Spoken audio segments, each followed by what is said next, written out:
ಜನವರಿ 24ರಿಂದ 26ರವರೆಗೆ ನಗರದ ಸಾಯಿ ಶಾಲೆಯ ಮೈದಾನದಲ್ಲಿ 4ನೇ ಆವೃತ್ತಿಯ ರಾಜ್ಯ ಮಟ್ಟದ ಪುಸ್ತಕ ಸಂತೆ ಹಮ್ಮಿಕೊಳ್ಳಲಾಗಿದೆ ಎಂದು ವೀರಲೋಕ ಪ್ರಕಾಶನದ ವೀರಕಪುತ್ರ ಶ್ರೀನಿವಾಸ್ ಅವರು ಮಾತನಾಡಿ ತಿಳಿಸಿದ್ದಾರೆ. ಕರೆದ ಸುದ್ದಿಗೋಷ್ಠಿ ಉದ್ದೇಶಿಸಿ ಮಾತನಾಡಿದ ಅವರು, ಬೆಂಗಳೂರಿನಲ್ಲಿ ಏರ್ಪಡಿಸಿದ್ದ ಪುಸ್ತಕ ಸಂತೆಗೆ ನಿರೀಕ್ಷೆಗೂ ಮೀರಿದ ಯಶಸ್ಸು ದೊರಕಿದೆ. ಈ ತರಹದ ಸಂತೆ ಜಿಲ್ಲಾ ಕೇಂದ್ರಗಳಲ್ಲೂ ಹಮ್ಮಿಕೊಳ್ಳಬೇಕೆಂಬ ಅಭಿಪ್ರಾಯ ವ್ಯಕ್ತವಾಯಿತು. ಕನ್ನಡದ ಮಠವೆಂದೇ ಕರೆಸಿಕೊಳ್ಳುವ ಭಾಲ್ಕಿ ಹಿರೇಮಠ ಸಂಸ್ಥಾನ ಹಾಗೂ ಬೀದರ್ ಜಿಲ್ಲಾ ಕನ್ನಡ ಸಾಹಿತ್ಯ ಪರಿಷತ್ತು ಒಲವು ತೋರಿಸಿದ್ದರಿಂದ ಬೀದರ್ ಜಿಲ್ಲೆಯನ್ನು ಆಯ್ಕೆ ಮಾಡಲಾಗಿದೆ ಎಂದು ತಿಳಿಸಿದರು. ಗಡಿ ಜಿಲ್ಲೆ ಬೀದರ್ನಲ್ಲಿ ಅನೇಕ ಭಾಷೆ ಮಾತನಾಡುವ ಜನರಿದ್ದಾರೆ. ಗಡಿ ಜಿಲ್ಲೆಯಲ್ಲಿ ನಡೆಯಲಿರುವ ಸಂತೆಯಲ್ಲಿ ಬೆಂಗಳೂರಿನ 100ಕ್ಕೂ ಅಧಿಕ ಜನ ಸಾಹಿತಿಗಳು ಭಾಗಿಯಾಗಲಿದ್ದಾರೆ. ಬರಗೂರು ರಾಮಚಂದ್ರಪ್ಪ, ವಿಶ್ವೇಶ್ವರಪ್ಪ ಭಟ್, ಜೋಗಿ, ವಸುಂಧೇಂದ್ರ ಸೇರಿದಂತೆ ಪ್ರಮುಖ ಸಾಹಿತಿಗಳು, ಮಾಧ್ಯಮಗಳ ಸಂಪಾದಕರು, ಪತ್ರಕರ್ತರ ಪ್ರತಿನಿಧಿಗಳು, ಮುಖ್ಯಸ್ಥರು ಪಾಲ್ಗೊಳ್ಳಲಿದ್ದಾರೆ ಎಂದರು. ಪ್ರತಿದಿನ 8ರಂತೆ 3 ದಿನಗಳಲ್ಲಿ ಒಟ್ಟು 24 ಚಿಂತನಾ ಗೋಷ್ಠಿಗಳು ಜರುಗಲಿವೆ. ಸಾಹಿತಿಗಳು ಹಾಗೂ ಓದುಗರನ್ನ ಮುಖಾಮುಖಿಗೊಳಿಸಿ ಸಂವಾದಕ್ಕೂ ಅವಕಾಶ ಮಾಡಿಕೊಡಲಾಗುವುದು. ಓಲೆಯ ವಿಭಾಗದಲ್ಲಿ ಓದುಗರು ಪತ್ರ ಬರೆದು ತಮ್ಮ ವಿಷಯ ಹಂಚಿಕೊಳ್ಳಬಹುದು.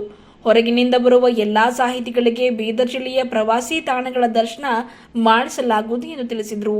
ಈ ಸಂತೆಯಲ್ಲಿ ಪುಸ್ತಕ ಪ್ರದರ್ಶನ ಮತ್ತು ಮಾರಾಟ ನಡೆಯಲಿದೆ. ಸುಮಾರು 50 ಸ್ಟಾಲ್ಗಳನ್ನು ತೆರೆಯಲಾಗುವುದು. ಸಪ್ನಾ, ಅಂಕಿತ, ನವಕರ್ನಾಟಕ ಸೇರಿದಂತೆ ರಾಜ್ಯದ ಪ್ರಮುಖ ಪುಸ್ತಕ ಮಳಿಗೆಗಳು, ಪ್ರಕಾಶಕರು ಮಳಿಗೆಗಳನ್ನು ತೆರೆಯಲಿದ್ದಾರೆ ಎಂದು ತಿಳಿಸಿದರು. ಇದೇ ವೇಳೆ ಜಿಲ್ಲಾ ಉಸ್ತುವಾರಿ ಸಚಿವ ಈಶ್ವರ ಬಿ ಖಂಡ್ರೆ ಅವರು ಮಾತನಾಡಿ, ಇತ್ತೀಚಿನ ದಿನಮಾನಗಳಲ್ಲಿ ಪುಸ್ತಕ ಓದುವುದು, ಸಾಹಿತ್ಯದ ಅಭಿರುಚಿ ಕಡಿಮೆಯಾಗ್ತಾ ಇದೆ. ಜನ ಸಾಮಾಜಿಕ ಜಾಲತಾಣಗಳಲ್ಲಿ ಹೆಚ್ಚಾಗಿ ಕಾಲ ಕಳೀತಾ ಇದ್ದಾರೆ. ಶಾಲಾ ಕಾಲೇಜಿನ ವಿದ್ಯಾರ್ಥಿಗಳು ಹೆಚ್ಚಿನ ಸಂಖ್ಯೆಯಲ್ಲಿ ಭಾಗವಹಿಸಿ ಪುಸ್ತಕ ಖರೀದಿಸಲು ಪ್ರೇರೇಪಿಸಬೇಕು ಎಂದರು. ಬಸವ ಕಲ್ಯಾಣ ಅನುಭವ ಮಂಟಪ ಟ್ರಸ್ಟ್ನ ಅಧ್ಯಕ್ಷ ಬಸವಲಿಂಗ ಪಟ್ಟದೇವರು ಮಾತನಾಡಿ, ಜಿಲ್ಲೆಯಲ್ಲಿ ಪುಸ್ತಕ ಸಂತೆ ಹಮ್ಮಿಕೊಂಡಿರುವುದು ವಿನೂತನ ಕಾರ್ಯಕ್ರಮ. ಬೆಂಗಳೂರಿಗಿಂತ ದೊಡ್ಡ ಮಟ್ಟದ ಯಶಸ್ಸು ಗಳಿಸಲು ಸಂಕಲ್ಪ ಮಾಡಬೇಕಾಗಿದೆ. ವೇಗದ ಸಿದ್ಧತೆ ನಡೆದಿದೆ. ಜಿಲ್ಲೆಯ ಜನ ಕುಟುಂಬ ಸಮೇತರಾಗಿ ಭಾಗವಹಿಸಿ ಕನಿಷ್ಠ 1 ಪುಸ್ತಕವಾದರೂ ಖರೀದಿಸಿ ಕೊಂಡೊಯ್ಯಬೇಕು ಎಂದು ಈ ಮೂಲಕ ಮನವಿ ಮಾಡಿದರು. ಇದೇ ವೇಳೆ ವಿಧಾನ ಪರಿಷತ್ ಸದಸ್ಯರಾದ ಭೀಮರಾವ್ ಪಾಟೀಲ್, ಡಾಕ್ಟರ್ ಚಂದ್ರಶೇಖರ್ ಪಾಟೀಲ್, ಜಿಲ್ಲಾ ಕನ್ನಡ ಸಾಹಿತ್ಯ ಪರಿಷತ್ನ ಅಧ್ಯಕ್ಷರಾದ ಸುರೇಶ್ ಶೆಟ್ಟಿ, ಕೋಶಾಧ್ಯಕ್ಷ ಶಿವಶಂಕರ್ ಟೋಕ್ರೆ, ಪುಸ್ತಕ ಸಂತೆ ಸಂಚಾಲಕ ಗುರುನಾಥ್ ರಾಜಗಿರ, ವಿರೂಪಾಕ್ಷ ಗಾದ್ಗೆ ಅವರು ಸೇರಿದಂತೆ ಇನ್ನಿತರರು ಇದ್ದರು. 9 ಗಂಟೆವರೆಗೂ ನಗರದ ನೆಹರು ಸ್ಟೇಡಿಯಂ ಪಕ್ಕದಲ್ಲಿರತಕ್ಕಂತಹ ಸಾಯಿ ಸ್ಕೂಲ್ ಗ್ರೌಂಡ್ ನಲ್ಲಿ ಒಂದು ರಾಜ್ಯ ಮಟ್ಟದ ಪುಸ್ತಕ ಕೇಂದ್ರಿತವಾಗಿರತಕ್ಕಂತಹ ಒಂದು ಪುಸ್ತಕ ಸಂತೆ ಈ ಕಾರ್ಯಕ್ರಮ ನಡೀತಾ ಇದೆ. ಸೊ ಇದ್ರ ಬಗ್ಗೆ ಪ್ರಾರಂಭದಲ್ಲಿ ಇದರ ಪ್ರಾಸ್ತಾವಿಕವಾಗಿ ನಮ್ಮ ವೀರಲೋಕದ ಶ್ರೀನಿವಾಸ್ ಅವರು ಈ ಪುಸ್ತಕ ಸಂತೆ ಏನಿದೆ, ಬೆಂಗಳೂರು ಬಿಟ್ಟು ಇಲ್ಲಿ ಯಾಕೆ ಆಗ್ತಾ ಇದೆ, ಇದ್ರ ಮಹತ್ವ ಏನಿದೆ ಅಂತಕ್ಕಂಥದ್ರ ಬಗ್ಗೆ ಒಂದೆರಡು ಮಾತಾಡಬೇಕು ಅಂತ ಹೇಳಿ ವಿನಂತಿಸಿಕೊಳ್ತೇವೆ. ಮಾನ್ಯ ಮುಖ್ಯಮಂತ್ರಿ ಸಿದ್ದರಾಮಯ್ಯನವರಿಂದ ಉದ್ಘಾಟನೆಯಾದಂತಹ ಪುಸ್ತಕ ಸಂತೆ ಈಗ 4ನೇ ಆವೃತ್ತಿಯನ್ನು ಬೀದರ್ನಲ್ಲಿ ಕಾಣ್ತಿದೆ. ಮೊದಲನೇ ಸರಿ ಪುಸ್ತಕ ಸಂತೆಯನ್ನು ನಾವು HSR ಲೇಔಟ್ ಅಂತ ಬೆಂಗಳೂರಿನ ಒಂದು ಭಾಗದಲ್ಲಿ ಮಾಡಿದ್ವಿ. ಒಂದು 20,000 ಜನ ಅಷ್ಟೇ ಬಂದಿದ್ರು ಅಲ್ಲಿಗೆ. ಅದಾದಮೇಲೆ ಅದರಿಂದ ಪ್ರೇರಣೆಗೊಂಡು ಜಯನಗರದಲ್ಲಿ ಪುಸ್ತಕ ಸಂತೆ ಹೋಗೋಷ್ಟರೊಳಗೆ ಅದು ಎಷ್ಟು ದೊಡ್ಡ ಸಕ್ಸಸ್ಸನ್ನು ಕಾಣಿಸ್ತಂದರೆ ಸುಮಾರು ಒಂದು 2 ಲಕ್ಷ ಜನ ಓದುಗರು ಬಂದು 3 ಕೋಟಿಯಷ್ಟು ಪುಸ್ತಕ ಮಾರಾಟ ಆಗಿತ್ತು. ಇಡೀ ಕನ್ನಡ ಸಾಹಿತ್ಯ ಲೋಕ ಒಂದಷ್ಟು ನಿಬ್ಬೆರಗಾಗಿ ನೋಡಿದಂತಹ ಒಂದು ಘಟನೆ ಮತ್ತು ಯೋಜನೆ ಅದು. ಸರ್ಕಾರದಿಂದ ಬಹಳ ಪುಸ್ತಕಗಳ ಖರೀದಿ ಅಂತ ವಿಷಯದಲ್ಲಿ ಸ್ವಲ್ಪ ಹಿನ್ನಡೆಯಾದ ಹೊತ್ತಲ್ಲಿ ಒಂದು ಆದಾಯದ ಮೂಲ ಅಂತ ಹೇಳಿ ಕ್ರಿಯೇಟ್ ಆಗಿದ್ದು ಪುಸ್ತಕ ಸಂತೆ ಮೂಲಕ. ಆ ಪುಸ್ತಕ ಸಂತೆ ಒಂದು 3 ದಿವಸಗಳ ಕಾಲ ನಡೆದು ಒಂದು 100ಕ್ಕೂ ಹೆಚ್ಚು ಪ್ರಕಾಶಕರು ಭಾಗವಹಿಸಿ 2,12,000 ಪುಸ್ತಕಗಳ ಪ್ರದರ್ಶನ ಮತ್ತು ಮಾರಾಟವನ್ನು ಮಾಡಿದ ಘನತೆ ವೀರಲೋಕ ಪುಸ್ತಕ ಸಂತೆ. ಕನ್ನಡಿಗರ ಪುಸ್ತಕಗಳಿಗೆ ಓದುಗರೇ ಇಲ್ಲ ಅನ್ನುವಂಥ ಹೊತ್ತಲ್ಲಿ ನಾವಿದ್ದೇವೆ ಅಂತ ಹರಿದು ಬಂದಂತಹ ಓದುಗರು ಒಂದು ಹೊಸ ಸಂಚಲನವನ್ನೇ ಸೃಷ್ಟಿ ಮಾಡಿದರು.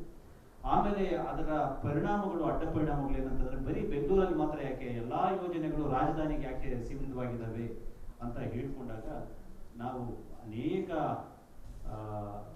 ಜಿಲ್ಲೆಗಳ ಜೊತೆಗೆ ಸಮಾಲೋಚನೆ ಮಾಡಿದ್ವಿ, ಸಂಘಟಕರ ಜೊತೆ ಸಮಾಲೋಚನೆ ಮಾಡಿದ್ವಿ. ಆದರೆ ನಮಗೆ ಬೀದರು ಬಹಳ ಮುಖ್ಯ ಅನಿಸಿದೆ. ಯಾಕೆಂತಂದ್ರೆ ಇಲ್ಲಿ ಅನೇಕ ಭಾಷೆಗಳು ಗಡಿ ಭಾಗ ಹಂಚಿಕೊಂಡು ಇಲ್ಲಿ ಸಾಹಿತ್ಯದ ರಾಜಧಾನಿಗೆ ಬಂದು ತಲುಪುವಂತಹ ಸಾಹಿತ್ಯ ತುಂಬಾ ಕಡಿಮೆ ಇದೆ. ಆ ಕಾರಣಕ್ಕೋಸ್ಕರ ಇಲ್ಲಿ ಮತ್ತೆ ಕನ್ನಡದ ಮಠ ಭಾಲ್ಕಿ ಮಠ ಸ್ವಾಮೀಜಿಗಳು ಕಳೆದ ಪುಸ್ತಕ ಸಂತೆಗೆ ಬಂದಿದ್ರು. ಅವರು ಅದೆಷ್ಟು ಮೆಚ್ಚಿಕೊಂಡ್ರು ಅಂತಂದ್ರೆ ಆ ಪುಸ್ತಕ ಸಂತೆಯನ್ನ ನಾವು ಬೀದರ್ನಲ್ಲಿ ಇದನ್ನು ಮಾಡಲೇಬೇಕು, ನಮ್ಮಲ್ಲೂ ಕೂಡ ಒಂದು ಸಾಹಿತ್ಯದ ಕಲರವವನ್ನು ಉಂಟು ಮಾಡಬೇಕು ಅನ್ನುವಂತಹ ಮಾತನ್ನು ಅಲ್ಲಿ ಅನೇಕ ಸಾಹಿತಿಗಳ ಮಧ್ಯದಲ್ಲಿ ಹೇಳಿ ಬಂದರು. ಆ ಕಾರಣಕ್ಕೋಸ್ಕರ ನಾವು ಬೀದರ್ಗೆ ಬಂದಿದ್ವಿ. ಇವತ್ತು 24, 25, 26ಕ್ಕೆ ಡೇಟ್ ಅನೌನ್ಸ್ ಆಗಿದೆ. ಬೆಂಗಳೂರಿಂದ 100 ಜನ ಸಾಹಿತಿಗಳು ಟಿಕೆಟ್ ಬುಕ್ ಮಾಡ್ಕೊಂಡಿದ್ದಾರೆ. ವಿಶ್ವೇಶ್ವರ ಭಟ್ರಾಗಿ, ಬರಗೂರು ರಾಮಚಂದ್ರಪ್ಪ ಅವರು ಉದ್ಘಾಟನೆಗೆ ಬರ್ತಿದ್ದಾರೆ, SG ಸಿದ್ದರಾಮಯ್ಯ ಅವರು ಬರ್ತಿದ್ದಾರೆ, ಜೋಗಿ ಅವರು ಬರ್ತಿದ್ದಾರೆ, ವಸುಧೇಂದ್ರ ಅವರು ಬರ್ತಿದ್ದಾರೆ. ಅದರ ಆದಿಯಾಗಿ ಒಂದು 80ಕ್ಕೂ ಹೆಚ್ಚು ಲೇಖಕರು, ಜೊತೆಗೆ ಕನ್ನಡ ಪರ ಸಂಘಟನೆಗಳ ಮುಖ್ಯಸ್ಥರು ಬರ್ತಿದ್ದಾರೆ ಮತ್ತು ಎಲ್ಲ ಪತ್ರಿಕೆ ಮತ್ತು ಟಿವಿ ಮಾಧ್ಯಮಗಳ ಸಂಪಾದಕರನ್ನು ಆಹ್ವಾನಿಸಿದ್ದೀವಿ, ಅವರು ಕೂಡ ಬರ್ತಿದ್ದಾರೆ. ಬೀದರ್ನಲ್ಲಿ ನೀವೆಲ್ಲ ತುಂಬಾ ಒಳ್ಳೆ ಸುದ್ದಿ ಮಾಡ್ತೀರಿ, ಅದ್ರ ಬಗ್ಗೆ ಎರಡನೇ ಮಾತಿಲ್ಲ. ಆದರೆ ಬೀದರ್ ಏನು, ಬೀದರ್ನ ಘನತೆ ಏನು, ಅದರ ಪರಂಪರೆ ಏನು, ಈ ಪುಸ್ತಕ ಸಂತೆಯನ್ನು ಅವರು ಹೇಗೆ ಸ್ವಾಗತಿಸಿದ್ರು, ನಿಜಕ್ಕೂ ಬೀದರಲ್ಲಿ ಸಾಹಿತ್ಯ ಚಟುವಟಿಕೆಗಳಿಲ್ವಾ, ಓದುಗರಿಲ್ವಾ, ಇದೆಲ್ಲ ಪ್ರಶ್ನೆಗಳು ರಾಜಧಾನಿ ಮಟ್ಟದಲ್ಲಿ ಚರ್ಚೆ ಆಗಬೇಕು. ಆದ್ರಿಂದ ಬೆಂಗಳೂರಿನ ಸಂಪಾದಕರನ್ನು ಆಹ್ವಾನಿಸಿದ್ದೇವೆ. ಆ ಎಲ್ಲವೂ ಕೂಡ ಬಹಳ ವ್ಯವಸ್ಥಿತವಾಗಿ ನಡೀತಿದ್ದಾವೆ. ಅದಕ್ಕೆ ನಮ್ಮ ಈಶ್ವರ್ ಖಂಡ್ರೆ ಸಾಹೇಬರಿಗೆ ನಾಡಿನ ಬಹಳ ಪ್ರಬುದ್ಧ ಮತ್ತು ಮುತ್ಸದ್ದಿ ರಾಜಕಾರಣ ಅನ್ನೋದು ಕೊನೆಯಾಗ್ತಾ ಇರುವ ಹಂತದಲ್ಲಿ ಕಂಡಂತಹ ಒಬ್ಬ ಮುತ್ಸದ್ದಿ ಅವರು ನಮ್ಮ ಜೊತೆಗೆ ಈ ಒಂದು ಕಾರ್ಯಕ್ರಮದಲ್ಲಿ ಮೊದಲು ವಾರದ ಹಿಂದೆ ನಮ್ಮ ಸುರೇಶ್ ಚಂದ್ರಶೆಟ್ಟಿ ಅವರು ಮತ್ತು ಗುರುನಾಥ್ ರಾಜ್ ಅವರು ಭೇಟಿ ಮಾಡಿ ಮನವಿಯನ್ನು ಕೊಟ್ಟಿದ್ರು. ಇವತ್ತು ಆಕಸ್ಮಿಕವಾಗಿ ಕೇಳಿದಾಗ ಅಯ್ಯೋ ಬರ್ತೀನಿ ಕನ್ನಡದ ಕೆಲಸ ಅಂತ ಹೇಳಿ ಬಂದಿದ್ದಾರೆ. ಅವರ ನೇತೃತ್ವದಲ್ಲಿ ಇದೊಂದು ದೊಡ್ಡ ಉತ್ಸವ ಆಗಬೇಕು, ಇಡೀ ರಾಜ್ಯ ಮಾತನಾಡುವಂತ ಆಗಬೇಕು ಮತ್ತು ಇಲ್ಲಿ ಆಗುವಂತಹ ಕನ್ನಡದ ಕೆಲಸ ಇಡೀ ರಾಜ್ಯಕ್ಕೆ ಪಸರಿಸಬೇಕು, ಪ್ರತಿ ಜಿಲ್ಲೆಯಲ್ಲೂ ಆಗುವಂಥದ್ದು ಆಗಬೇಕು. ಮತ್ತೆ ಇಲ್ಲಿ ಜಿಲ್ಲಾಡಳಿತದ ಮೂಲಕ ಬೆಂಗಳೂರಿನಿಂದ ಬರುವಂತಹ ಅಷ್ಟು ಸಾಹಿತಿಗಳಿಗೆ, ಓದುಗರಿಗೆ ಒಂದು ಜಿಲ್ಲಾಡಳಿತದ ಬೀದರಿನ ಪ್ರವಾಸ ಆಗಬೇಕು. ಇಲ್ಲಿನ ಅನುಭವ ಮಂಟಪವನ್ನು ತೋರಿಸ್ಬೇಕು, ಕೋಟೆಗಳನ್ನು ತೋರಿಸ್ಬೇಕು, ನರಸಿಂಹ ಜರ ತೋರಿಸ್ಬೇಕು, ಗುರುದ್ವಾರ ತೋರಿಸ್ಬೇಕು, ಈ ಕಪ್ಪು ಮಣ್ಣು ತೋರಿಸ್ಬೇಕು, ಅಲ್ಲಿ ಹತ್ತಿ ತೋರಿಸ್ಬೇಕು, ಇಲ್ಲಿನ ಊಟದ ವೈವಿಧ್ಯತೆ ತೋರಿಸ್ಬೇಕು, ಭಾಷಾ ವೈವಿಧ್ಯತೆಯನ್ನು ತೋರಿಸ್ಬೇಕು. ಇದೆಲ್ಲವೂ ವ್ಯವಸ್ಥೆ ಆದರೆ ಈ ಎಲ್ಲಾ ವಿಷಯಗಳು ಬೀದರ್ನ ವಿಷಯ ರಾಜಧಾನಿ ಮಟ್ಟದಲ್ಲಿ ಚರ್ಚೆ ಆಗ್ತವೆ. ಬೀದರಿನ ಸಾಂಸ್ಕೃತಿಕ ಪರಂಪರೆ ಮತ್ತೆ ಮುನ್ನೆಲೆಗೆ ಬರುತ್ತೆ, ಮತ್ತೆಲ್ಲ ಆಗಾಗ ಮುನ್ನೆಲೆಗೆ ಬರ್ತಾ ಇರುತ್ತೆ ಅನ್ನುವಂತಹ ಒಂದು ಹಿನ್ನೆಲೆಯಲ್ಲಿ ಈ ಪುಸ್ತಕ ಸಂತೆ ಬಹಳ ಮಹತ್ವವನ್ನು ಪಡೆದುಕೊಂಡಿದೆ. ಸೊ ಆ ಕಾರಣಕ್ಕೋಸ್ಕರ ನಾನು ನಿಮ್ಮೆಲ್ಲರನ್ನು ಪ್ರೀತಿಯಿಂದ ಪೂಜ್ಯರನ್ನು ಸೇರಿ ನಿಮ್ಮೆಲ್ಲರನ್ನು ಕೇಳ್ಕೊತಾ ಇರುತ್ತದೆ. ಈ ಪುಸ್ತಕ ಸಂತೆಗೆ ನಿಮ್ಮೆಲ್ಲರ ಜೊತೆಯಾಗಿ ಇದು ಅನೇಕ ಸಂಗೀತ ಕಾರ್ಯಕ್ರಮಗಳು ಮಾಡ್ತೀವಿ, ಮನರಂಜನಾ ಕಾರ್ಯಕ್ರಮಗಳು ಮಾಡ್ತೀವಿ. ಅದರಿಂದ ಔಟ್ಪುಟ್ ಏನಂತಂದ್ರೆ ಆ ಕ್ಷಣದ 2-3 ಗಂಟೆಗಳ ಒಂದು ಮನರಂಜನೆ ಅಷ್ಟೇ ಆಗಿರುತ್ತೆ. ಆದರೆ ಪುಸ್ತಕ ಪ್ರತಿ ಮನೆಗೆ ಅದು ಕೊಂಡೋಗ್ತಾರಲ್ಲ, ಅಲ್ಲಿ ಕನ್ನಡವನ್ನು ಕೊಂಡೋಗ್ತಿದ್ದಾರೆ ಅವರು. ಆ ಪುಸ್ತಕ ಮನೆಯಲ್ಲಿ ಇರೋಷ್ಟು ದಿವಸ ಕೂಡ ಕನ್ನಡ ಮನೆಯಲ್ಲಿ ಜೀವಂತವಾಗಿರುತ್ತೆ. ಮತ್ತೆ ನಮ್ಮನ್ನ ಗಟ್ಟಿಗೊಳಿಸುವಂತಹ, ನಮ್ಮನ್ನು ಸರಿದಾರಿಯಲ್ಲಿ ನಡೆಸುವಂಥದ್ದು ಪುಸ್ತಕಗಳೇ. ಅದು ನಿರ್ವಿವಾದ, ಯಾವತ್ತಿಗೂ ಕೂಡ ಅದು ಒಂದು ಸತ್ಯ. ಆ ಪುಸ್ತಕವನ್ನು ಓದಿ ಬಂದವರೆಲ್ಲರೂ ಕೂಡ ಇವತ್ತು ದೊಡ್ಡ ಸ್ಥಿತಿಯಲ್ಲಿದ್ದಾರೆ. ನಮ್ಮ ಮಕ್ಕಳು ಒಂದು 2-3 ಜನರೇಷನ್ ಅಲ್ಲಿ ಪುಸ್ತಕಗಳಿಂದ ದೂರ ಆಗಿದ್ದಾರೆ. ಅದಕ್ಕೆ ನಾವೇ ಕಾರಣ. ಯಾಕೆಂದ್ರೆ ಪುಸ್ತಕಗಳನ್ನು ನಾವು ತೋರಿಸೋದ ಕೆಲಸವನ್ನ ಮಾಡಿದ್ವಿ 3-4 ವರ್ಷಗಳಲ್ಲಿ. ಹೀಗೆ ಬೀದರ್ನಲ್ಲಿ ನೋಡಿದ್ರೆ ನಿಮ್ಗೆ ಎಲ್ಲವೂ ಗೊತ್ತು, ಹೋಟೆಲಿಂದ ಮಾತಾಡ್ತಾ ಎಲ್ಲೆಲ್ಲಿ ಏನಿದೆ ಗೊತ್ತು. ಒಂದು ಪುಸ್ತಕ ಮಳಿಗೆ ಎಲ್ಲಿದೆ ಅಂತ ಕೇಳಿದ್ರೆ ಬಹುತೇಕರಿಗೆ ನಿರುತ್ತರ. ಇದು ಬರೀ ನಿಮ್ಮಲ್ಲಿ ಮಾತ್ರ ಅಲ್ಲ, ಬೆಂಗಳೂರಲ್ಲಿ ಕೂಡ ಪ್ರತಿ ಬೀದಿಯಲ್ಲಿ ನಿಂತ್ಕೊಂಡು ನೋಡಿದ್ರೆ ನಿಮಗೆ ಒಂದು ಹೋಟೆಲ್, ಮಾಲ್, ಮೆಡಿಕಲ್ ಶಾಪ್, ಬಟ್ಟೆ ಅಂಗಡಿ, ಆಯುರ್ವೇದಿಕ್ ಆಸ್ಪತ್ರೆ, ಹೆರಿಗೆ ಆಸ್ಪತ್ರೆ ಎಲ್ಲವೂ ಸಿಕ್ಬಿಡುತ್ತೆ. ಒಂದು ಪುಸ್ತಕ ಮಳಿಗೆ ಬೇಕು ಅಂತಂದ್ರೆ ಬೆಂಗಳೂರಲ್ಲೂ ಸಿಗಲ್ಲ. ಗಾಂಧಿ ಬಜಾರ್ಗೆ ಹೋಗ್ಬೇಕು, ಗಾಂಧಿನಗರಕ್ಕೆ ಹೋಗ್ಬೇಕು, ಎಡೆ ಕಡೆಗೆ. ಇಂತಹ ಸ್ಥಿತಿಯಲ್ಲಿ ಇರೋದ್ರಿಂದ ಈ ಪುಸ್ತಕ ಸಂತೆ, ಪುಸ್ತಕ ಮಳಿಗೆಗಳು, 50 ವಾಣಿಜ್ಯ ಮಳಿಗೆಗಳು, ಇವೆಲ್ಲವನ್ನು ವಸ್ತು ಪ್ರದರ್ಶನ ಇವೆಲ್ಲವೂ ಇಟ್ಟುಕೊಂಡಿದ್ದಾರೆ. 3 ದಿವಸ ಅತ್ಯಂತ ಅರ್ಥಪೂರ್ಣವಾಗಿ ಒಂದು ಕಾರ್ಯಕ್ರಮ ಆಯೋಜನೆ ಮಾಡಿದ್ದಾರೆ. ಇದರ ಸದುಪಯೋಗ ನಮ್ಮ ಜಿಲ್ಲೆಯವರು ತೆಗೆದುಕೊಳ್ಳಬೇಕು. ಅದರಲ್ಲಿ ವಿಶೇಷವಾಗಿ ಎಲ್ಲ ಶಾಲೆಗಳಲ್ಲಿ, ಕಾಲೇಜುಗಳಲ್ಲಿ ನಮ್ಮ ವಿದ್ಯಾರ್ಥಿಗಳೇನಿದ್ದಾರೆ, ವಿದ್ಯಾರ್ಥಿನಿಯರೇನಿದ್ದಾರೆ, ಮುಂದಿನ ಭವಿಷ್ಯದ ಪ್ರಜೆಗಳು, ಅವರಿಗೆ ಈ ಎಲ್ಲ ವಿಷಯಗಳ ಬಗ್ಗೆ ಮನದಟ್ಟು ಮಾಡಿಕೊಟ್ಟು ಹೆಚ್ಚಿನ ಸಂಖ್ಯೆಯಲ್ಲಿ ಅವರು ಭಾಗವಹಿಸಬೇಕು ಅನ್ನೋಂಥದ್ದು. ಈ ಸಂತೆಯಲ್ಲಿ ಅವ್ರು ಭಾಗವಹಿಸಿ ಆ ಪುಸ್ತಕಗಳನ್ನು ಖರೀದಿ ಮಾಡಬೇಕು. ಅದಕ್ಕೆ ಯಾವುದೇ ಸಂಘ ಸಂಸ್ಥೆಗಳಾಗಲಿ ಮತ್ತೊಂದಾಗಲಿ ಅವರಿಗೆ ಸಹಾಯಧನ ಅರ್ಧ ಬೇಕಾದರೂ ಒದಗಿಸಿ ಆ ಪುಸ್ತಕ ಖರೀದಿ ಮಾಡುವಂಥದ್ದಕ್ಕೆ ಹೆಚ್ಚಿನೊಂದು ಪ್ರೋತ್ಸಾಹವನ್ನು ಕೊಟ್ಟಿವೆ ಅಂತ ಹೇಳಿದರೆ, ಅವರು ಕೆಲವೊಂದು ಜನ ಆದರೂ ಆ ಪುಸ್ತಕ ಓದಿದರೆ ಅದರಲ್ಲಿ ಏನು ಇವತ್ತು ಅದರಿಂದ ಏನು ಜ್ಞಾನ ಪಡೆದುಕೊಳ್ತಾರೆ ಅತ್ಯಂತ ಮಹತ್ವದಾದಂಥದ್ದು. ಹೀಗಾಗಿ ಅದಕ್ಕೆ ಹೆಚ್ಚಿನ ಒಂದು ನಾವು ಪ್ರೋತ್ಸಾಹ ಕೊಡುವಂಥದ್ದು ಅವಶ್ಯಕತೆ ಇದೆ ಅಂತೇಳಿ ನನಗೆ ಅನ್ನಿಸ್ತಾ ಇದೆ. ಅದೇ ರೀತಿಯಲ್ಲಿ ಶ್ರೀನಿವಾಸ್ ಅವರು ಈಗಾಗಲೇ ಹೇಳಿದ್ದಾರೆ, ಬೀದರ್ ಭಾಳಷ್ಟು ಇಲ್ಲಿ ಶರಣರ ನಾಡು. 12ನೇ ಶತಮಾನದಲ್ಲಿ ಇಡೀ ಜಗತ್ತಿಗೆ ಸಾಮಾಜಿಕ ನ್ಯಾಯ ಕೊಟ್ಟಂಥದ್ದು, ಜಗತ್ತಿನ ಪ್ರಥಮ ಸಂಸತ್ತು ಅಂತೇಳಿ ಹೆಗ್ಗಳಿಕೆ ಪಡೆದಂಥದ್ದು, ಇವತ್ತು ಪ್ರಜಾಪ್ರಭುತ್ವದ ಪರಿಕಲ್ಪನೆ ತಂದು ಕೊಟ್ಟಂಥ ಅನುಭವ ಮಂಟಪ ಇದೆ. ಇಲ್ಲಿ ಬೃಹತ್ತಾಗಿ 742 ಕೋಟಿ ರೂಪಾಯಿ ವೆಚ್ಚದಲ್ಲಿ ಅನುಭವ ಮಂಟಪ ನಿರ್ಮಾಣ ಆಗ್ತಾ ಇದೆ. 70% ಕಾಮಗಾರಿ ಆಗಿದೆ. ಅಲ್ಲಿ ಏನು ನಾವು ಮಾಡಬೇಕಂತ ಇದ್ದು ನಮ್ಮ ಪರಿಕಲ್ಪನೆ ಇದೆ ಅಂತೇಳಿ ಇಲ್ಲಿ ಬಂದಂಥವರಿಗೆ ಅವರಿಗೆ ತಿಳಿಸಿದರೆ ಭಾಳ ಒಳ್ಳೆಯ ಒಂದು ಸಂದೇಶ ಹೋಗ್ತದೆ. ಅಲ್ಲಿ ಆ ದೃಶ್ಯ, ಅದರ ಜೊತೆಯಲ್ಲಿ ಇಲ್ಲಿ ಅನೇಕ ಗುರುನಾನಕ್ ಸಿರಾ ಇದೆ, ಇವತ್ತಿಲ್ಲಿ ಪಾಪ್ನಾಶ್ ದೇವಾಲಯ ಇದೆ, ಇಲ್ಲಿ ಇವತ್ತು ಅನೇಕ ಏನು ಐತಿಹಾಸಿಕವಾದಂಥ ಫೋರ್ಟ್ ಇದೆ, ಕೋಟೆ ಇದೆ, ಇದು ಗುರುದ್ವಾರ, ಎಲ್ಲ ಪ್ರದೇಶಗಳಿಗೆ ಭೇಟಿ ಕೊಟ್ಟು ನಮ್ಮ ಏನೊಂದು ನಮ್ಮ ಆಟ ಪಾಠ, ಉಡುಗೆ ತೊಡುಗೆ, ಊಟ, ಹಬ್ಬ, ಹರಿದಿನ ಇವೆಲ್ಲವನ್ನು ಕಲ್ಯಾಣ ಕರ್ನಾಟಕ ಈ ಭಾಗದಲ್ಲಿ ಏನು ಯಾವ ರೀತಿಯಲ್ಲಿ ಬಂದಿದ್ದೇವೆ, ನಮ್ಮ ಹಿರೇಮಠ ಸಂಸ್ಥಾನದ ಪರಮಪೂಜ್ಯ ಚನ್ನಬಸವ ದೇವರ ಏನವರ ದೂರದರ್ಶಿತ್ವ ಏನಿತ್ತು, ಯಾವ ರೀತಿಯಲ್ಲಿ ಹೋರಾಟ ಮಾಡಿದ್ದರು, ಅವ್ರ ಜೊತೆಯಲ್ಲಿ ಅನೇಕ ಜನ ಹಿರಿಯರೆಲ್ಲರೂ ಹೋರಾಟ ಮಾಡಿದಂಥದ್ದು, ಯಾವ ರೀತಿಯಲ್ಲಿ ನಾವು ಕರ್ನಾಟಕ ಈ ಒಂದು ಏಕೀಕರಣದ ಸಮಯದಲ್ಲಿ ಹರಿದು ಹೋಗಿದ್ದಂಥ ಕರ್ನಾಟಕದಲ್ಲಿ ನಾವು ಸೇರ್ಪಡೆ ಆದಂಥದ್ದು, ಇವೆಲ್ಲ ಅನೇಕ ವಿಚಾರಗಳ ಬಗ್ಗೆ ಇವತ್ತು ಈ ಒಂದು ಸಾಹಿತಿಗಳ ಗಮನ ಸೆಳೆಯುವಂಥದ್ದು. ಮತ್ತು ಅವರಿಗೆ ನಾವು ಇದೆಲ್ಲದರ ಬಗ್ಗೆ ಮಾಹಿತಿ ಕೊಟ್ಟಿವಿ ಅಂತ ಹೇಳಿದರೆ ರಾಜ್ಯ ಮಟ್ಟದಲ್ಲಿ, ರಾಷ್ಟ್ರ ಮಟ್ಟದಲ್ಲಿ ಇದರ ಬಗ್ಗೆ ಚರ್ಚೆನೂ ಆಗ್ತದೆ. ಮತ್ತು ಇದರಿಂದ ಮುಂಬರುವಂಥ ದಿನಮಾನಗಳಲ್ಲಿ ನಮ್ಮ ಜಿಲ್ಲೆ ಅಭಿವೃದ್ಧಿಗೆ ಇದು ಪೂರಕವಾಗಿರ್ತದೆ. ಆ ದೃಷ್ಟಿಯಿಂದಲೂ ಈ ಒಂದು ಕಾರ್ಯಕ್ರಮ ಭಾಳ ಅತ್ಯಂತ ಮಹತ್ವದಾದಂಥ ಒಂದು ಕಾರ್ಯಕ್ರಮ ಆಗ್ತದೆ ಅಂತೇಳಿ ನಾನು ತಿಳ್ಕೊಂಡಿದ್ದೇನೆ. ನನ್ನ ವತಿಯಿಂದ, ಸರ್ಕಾರದ ವತಿಯಿಂದ, ಜಿಲ್ಲಾಡಳಿತ ವತಿಯಿಂದ ನಿಮ್ಗೆ ಏನು ಸಹಕಾರ ಬೇಕಾಗಿದೆ ಅದೆಲ್ಲವೂ ನಾವು ಮಾಡಲಿಕ್ಕೆ ತಯಾರಿದ್ದೀವಿ. ಈ ಒಂದು ನಮ್ಮ ಪುಸ್ತಕ ಸಂತೆ ಯಶಸ್ವಿ ಆಗಲಿ ಅಂತೇಳಿ ಹೇಳಿ ನಾನು ಶುಭ ಹಾರೈಸಿ ಎಲ್ರಿಗೂ ವಂದಿಸಿ ನನ್ನ 2 ಮಾತುಗಳನ್ನು ಮುಗಿಸ್ತೇನೆ. ಬಂಧುಗಳೇ, ಬೀದರ್ ಜಿಲ್ಲೆಯಲ್ಲಿ ಅನೇಕ ಕಾರ್ಯಕ್ರಮಗಳು ಆಗಿದಾವ. ಈ ಪುಸ್ತಕ ಸಂತೆ ಇದು ಒಂದು ನೂತನವಾದಂಥ ಕಾರ್ಯಕ್ರಮ. ಈ ಕಾರ್ಯಕ್ರಮವನ್ನು ಬೆಂಗಳೂರಿನಲ್ಲಿ ಈಗಾಗಲೇ ಅವ್ರು ಹೇಳಿದರು ಅಷ್ಟು ಯಶಸ್ವಿಯಾಗಿದೆ ಅಂತ. ನಮ್ಮ ಬೀದರ್ ಏನು ಕಡಿಮೆ ಅಲ್ಲ, ಅದಕ್ಕೂ ಹೆಚ್ಚಿನ ಯಶಸ್ವಿ ನಾವು ಮಾಡ್ತೀವಿ ಅನ್ನುವಂಥದ್ದನ್ನು ನಾವು ಈ ಸಂದರ್ಭದಲ್ಲಿ ಒಂದು ಸಂಕಲ್ಪ ಮಾಡಿದ್ದೀವಿ. ಅದನ್ನು ಒಂದು ವೇಗವಾಗಿ ಕಾರ್ಯ ನಡೆದಿದೆ.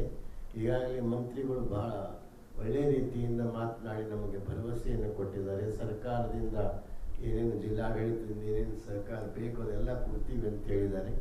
ಸುಮಾರು 100 ಸಾಹಿತಿಗಳು ಏಕಕಾಲಕ್ಕೆ ಬೀದರ್ಗೆ ಬರೋದಂದ್ರೆ ಇದು ಹೊಸ ದಾಖಲೆನೇ ಅಂತ ನನ್ನ ಅನಿಸಿಕೆ ಇದೆ.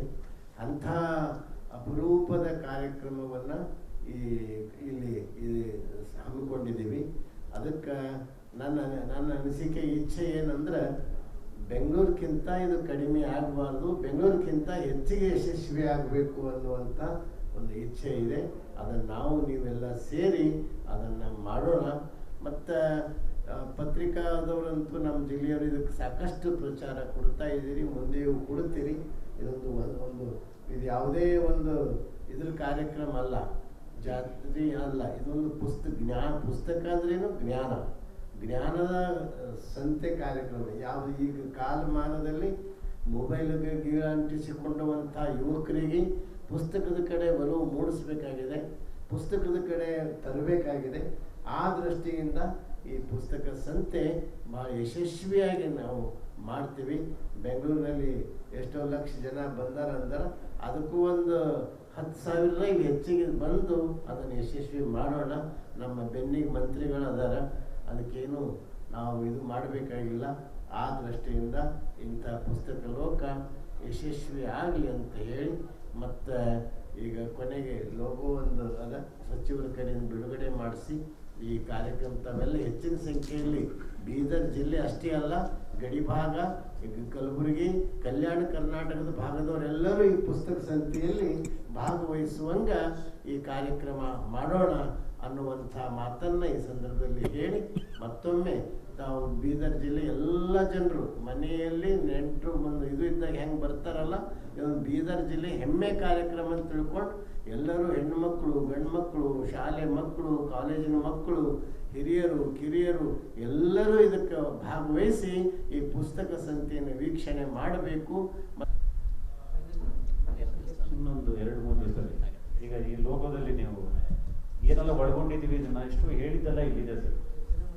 ಚೆನ್ನಾಗಿದೆ ಅಂದರೆ 8 ಜಿಲ್ಲೆಗಳು, ಬಸವಣ್ಣವರ ಅನುಭವ ಮಂಟಪ, ಇಲ್ಲಿ ಕಪ್ಪೆ ಮಣ್ಣು, ಬಿದಿರಿ ಕಲೆಗಳು, ಗುರುನಾನಂದು ಕೋಟೆ, ಮತ್ತು ನಮ್ಮ ಬಾಲ್ಕೆ ಮಠ, ಆದಿಯಾಗಿ ಯಾರನ್ನೂ ಬಿಡದಂಗೆ ಎಲ್ಲವನ್ನೂ ಒಳಗೊಳ್ಳುವಂಥ ಒಂದು ಪ್ರಯತ್ನ. ಸೊ ಈ ಕಟ್ಔಟ್ ಏನಿದೆ ಇದು ಒಂದು ತುಂಬ ದೊಡ್ಡದಾಗಿ, ಈ ಗೋಡೆಗಿಂತ ದೊಡ್ಡದಾಗಿ ಪುಸ್ತಕ ಸಂತೆಯ ಆರಂಭದಲ್ಲಿ ಇರುತ್ತೆ. ಇದೊಂದು ಸೆಲ್ಫಿ ಪಾಯಿಂಟ್ ಥರ ಮಾಡ್ತಾ ಇದೀವಿ ಇದನ್ನು, ಅದಕ್ಕೋಸ್ಕರ ರೆಡಿ ಮಾಡಿದ್ದು. ಸೊ ಇದೊಂದು ಲಕ್ಷ ಸೆಲ್ಫಿ ಆಗಬೇಕು, ಬೀದರಿನ ಘನತೆ ತಿಳಿಸುವಂಥದ್ದು ಅಂತ ಹೇಳ್ಬಿಟ್ಟು ಪ್ಲ್ಯಾನ್ ಮಾಡ್ತಾ ಇದ್ದೀವಿ. ಆ ಉದ್ಘಾಟನೆಗೆ ಅವರು ಸಮಾರೋಪಕ್ಕೆ ಎಸ್.ಜೆ. ಸಿದ್ದರಾಮಯ್ಯ ಅವರು ಬರ್ತಿದ್ದಾರೆ. ಮಧ್ಯದಲ್ಲಿ ವಿಶ್ವೇಶ್ವರ ಭಟ್ರು ಕೂಡ ಉದ್ಘಾಟನೆ ಸಮಾರಂಭ ಬರ್ತಾರೆ. ಮತ್ತು ನೆನಪಿರಲಿ ಪ್ರೇಮ್ ಮತ್ತು ಶ್ರೀನಗರ ಕಿಟ್ಟಿ ಬರ್ತಿದ್ದಾರೆ. ಅವ್ರಿಗೆಲ್ಲ ಟಿಕೆಟ್ಸ್ ಕೂಡ ಆಗಿದೆ ಈಗಾಗಲೇ. ನಟಿ ಶ್ರುತಿ ಅವರು ಸ್ಟಾಲ್ ಬುಕ್ಕಿಂಗು 5,000 ರೂಪಾಯಿ ವಿತ್ GST ಮಾಡಿದ್ವಿ. ಅಂದರೆ 3,500 ಪ್ಲಸ್ GST ಅಂತ ಹೇಳಿ ಮಾಡಿದ್ವಿ. ಬೆಂಗಳೂರಿಂದ ಬಂದವರಿಗೆ ಬೆಂಗಳೂರು 8,500 ಪ್ಲಸ್ GST ಇತ್ತು.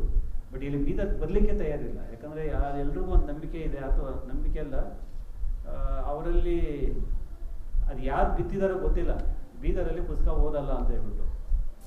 ಎಲ್ಲ ಪ್ರಕಾಶಕ ಕೇಳಿದ್ರು ಕೂಡ ನಾವು ಒಂದೇ ಮಾತು ಹೇಳ್ತಿದ್ದಾರೆ, ಅಲ್ಲಿ ಯಾರು ಪುಸ್ತಕ ತಗೊಳ್ಳಲ್ಲ ಅಂತ ಹೇಳ್ಬಿಟ್ಟು. ಅದನ್ನು ಸುಳ್ಳು ಮಾಡುವಂಥ ಜವಾಬ್ದಾರಿ ಇದೆ ನನ್ನ ಮೇಲೆ, ಅದಕ್ಕಿಂತ ಮುಖ್ಯವಾಗಿ ನಿಮ್ಮ ಮೇಲೆ ಇದೆ.